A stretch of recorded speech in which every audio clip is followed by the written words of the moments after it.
И ето, че се стига до 13 април 1205 година. Облечените в желязо български армии, придружавани от многобройните конници на съюзниците кумани, с пред стените на Адрианопол, именно пред тези стени, пред които се намираме сега и ние. Всъщност в тях са ромеите, които са възстанали срещу властта на латинците. Те са вече съюзници на цар Калоян и чакат своето освобождение.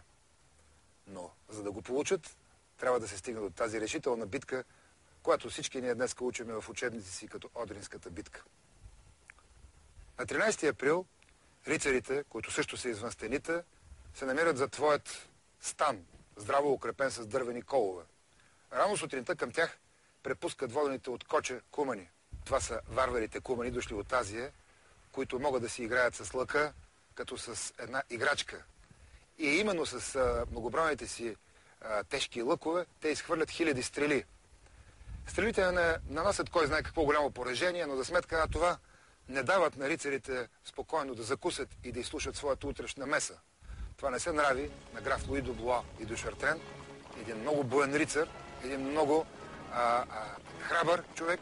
Тогава той се обръща към своите най-приближени рицари, Рено де Монмирай и Етиен де Пеш, и им казва, че цитирам френската хроника: рицари мои, донесете ми бронята, донесете ми меча, няма да оставя тези простаци да ми прекъсват закуската. Това са точните думи, които е казал графът преди 800 години.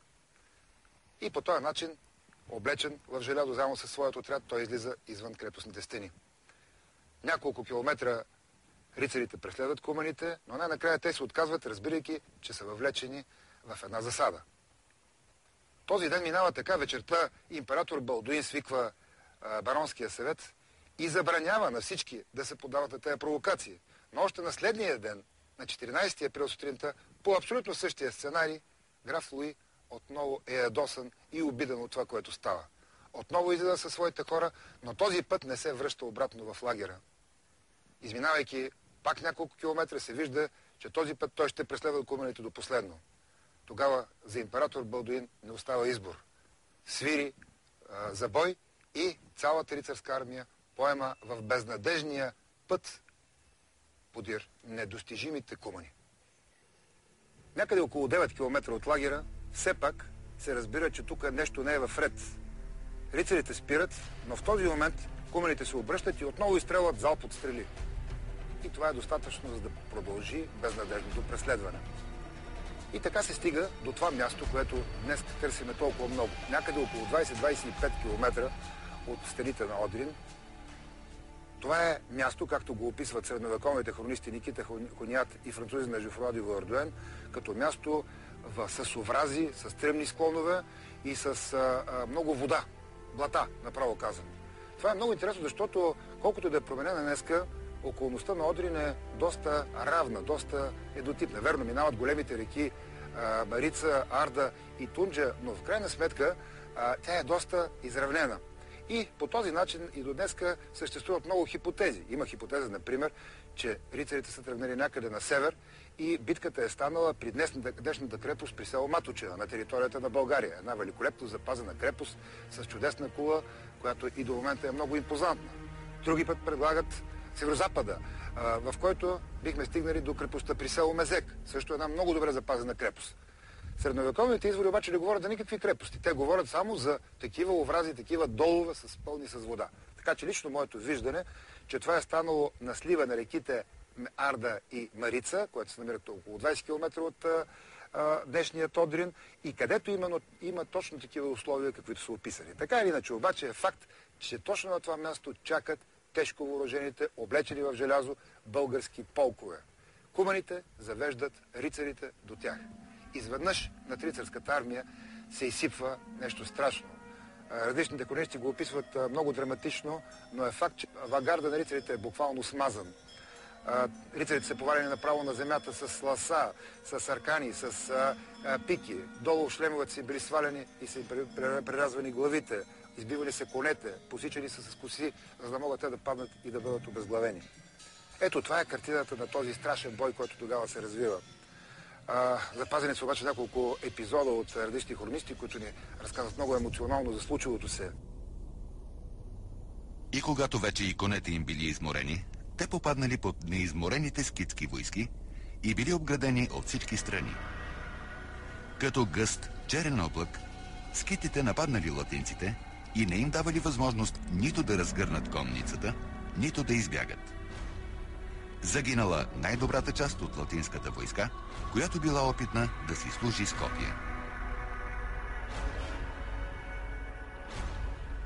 Граф Луи преследва толкова куманите, че се натъкна на тяхна засада.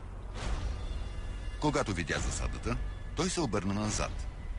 Но една част от хората, които бяха отпочинали, скочиха след него и го раниха смъртоносно и избиха рицарите, които бяха с него.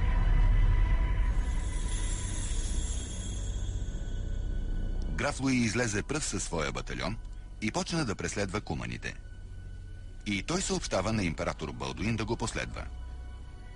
Уви, колко лошо те изпълниха това, което бяха решили вечерта. Защото те преследваха така куманите на около 2 левги далечина и те се сблъскаха с тях. И ги преследват доста дълго време.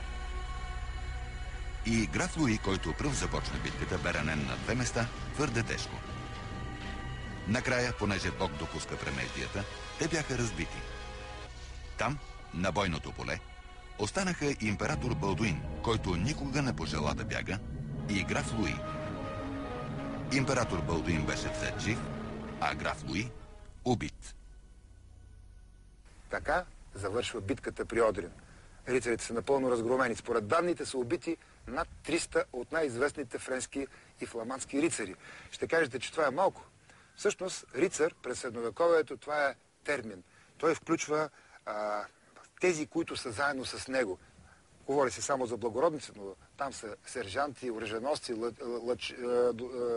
стрелци с лъкове и така нататък. Така че приблизително зад тези 300 най-известни рицари се крият десетки хиляди души от армията на рицарите, избити, пленени, ранени. Така че това е един от най-големите разгроми, който рицарската армия претърпява през средновековието. Следващите месеци са време на смут и паника в рицарските войски. Никой не знае какво става. Някои бягат направо в Западна Европа. Цар Калоян не губи своето време, а веднага удря другият свой противник, управителят на Солун, маркиз Бонифаций Монфератски, един от най-големите барони на Латинската империя. Той не успява да превземе Солун, обаче успява да разбие войските на Бонифаций и да го неутрализира. Веднага след това удари и Филипопол, Пловдив, който е бил в ръцете на византийците, но те се разбунтуват срещу него и безжалостно се разправя с местните жители. Така, в края на 1205 година всичко е решено в негова полза. Рицарите са напълно разгромени и затворени в източна Тракия. Идва 1206 година, а това е времето на нови страховити сражения между цар Калоян и кръстоносците. Още в края на 1205 кръстоносците започват да се прегрупират. Техните основни части са разположени в Виза и Русион. По 140 рицари във всяка крепост. През януари 1206 цар Калоян изненадващо се появява пред една от крепостите в източна Тракия – Русион. Според хронистите, с него се сражавали 7000 кумани. В документите не се споменава колко от българските войски е водил със себе си Калоян. Там, край Русион, отново с хитрост, българският цар успява да увлече и вкара в засада кръстоносната армия.